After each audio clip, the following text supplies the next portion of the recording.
Parental responsibilities. This is an interesting one. This is about, who gets to make decisions around religion. 41, is it E or F of the Family Law Act? Anyway, Judge Munstock, Provincial Court, A.J.H and K.J.H. So the mom and father are both Christians, but they have very different spiritual beliefs. The father is fundamentalist Baptist and believes in a literal interpretation of the Bible.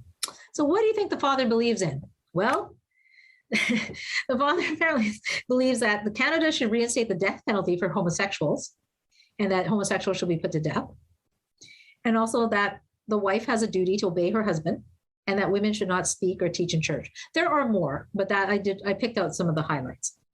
And the father, of course, wants to teach his children these views of the Bible so they can thrive and have the same firm foundation and stability that he does.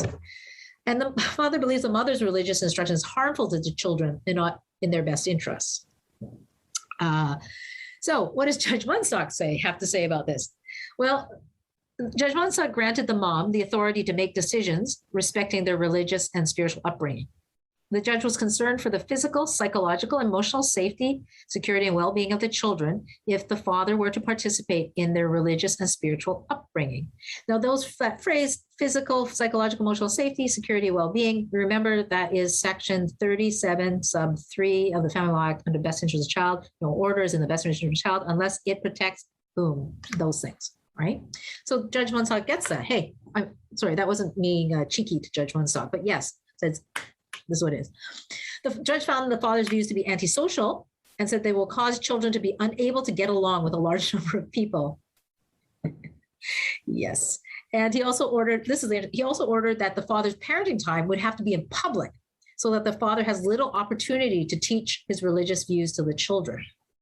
So what was happening was the father would, for example, they'd meet at McDonald's, the father and the kids would be there and the mom would be sort of nearby. And it was just these are younger kids too. So, sorry. So anyway, I found that sort of an interesting case that came out. It's not surprising that that would be the outcome. I'm going to guess that you would all agree that this is an outcome that makes sense. These are similar when there's those freemen on the land who come before the court. These are the kind of orders that get made as well in relation to them. Termination of guardianship. We have one. Yay, a new one. 2021, Mr. Justice G.H. So the mom wanted to terminate the guardianship of the respondent father. There have been several incidents of family violence by the father during and after the relationship. He engaged in conduct that was abusive, harassing, threatening, and the mother had to seek a protection order, which the father breached. He sent hundreds of abusive emails and texts and other harassing messages to the mom. And in fact, he got charged and pled guilty to criminal harassment and was sentenced to time served, which at that point was 265 days plus 3 years probation. So bad guy.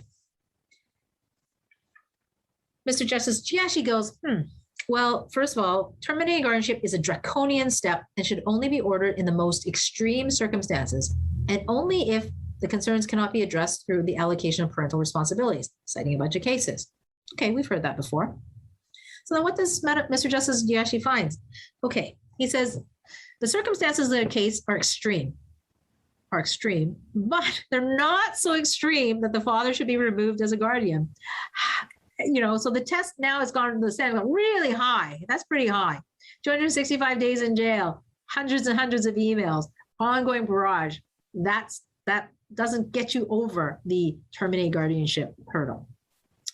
Because, the consequences of being terminated as guardian are so significant in the eyes of Mr. Justice G.H. because the father would lose any opportunity in exercising parental responsibilities and parenting time. And more importantly, the children would lose the prospect of a future relationship with their father. How does one comment on that? Should they have a relationship with somebody who does all the stuff he does and doesn't seem to be remorseful for what he does? Anyway, that's what the judge found. He says, hey, maybe the father can address his issues by attending counseling and seeking other professional help. And hey, if he does, he should have the opportunity to come back to court and say, there's a material change, I'm a good guy now, and resume his role of a supportive, caring, and nurturing father to his children. And that would be the best interest of children. And hence, termination of guardianship denied. I thought that was my last slide. Damn it. I thought I had a good conclusion there. Anyway, the judge found that it wasn't necessary to remove the father's guardian because, of course, the mom was going to be denied, or sorry, given all the parental responsibility, and the dad was going to be denied all parenting time. So the kids are supposed to have a relationship with the father, but the kids will have no parenting time, no time with the dad, and the mom will still make all the decisions. But hence, you just keep them as a guardian because something might change. I don't know. Anyway, so the test obviously became quite high to be able to terminate guardianship in this case.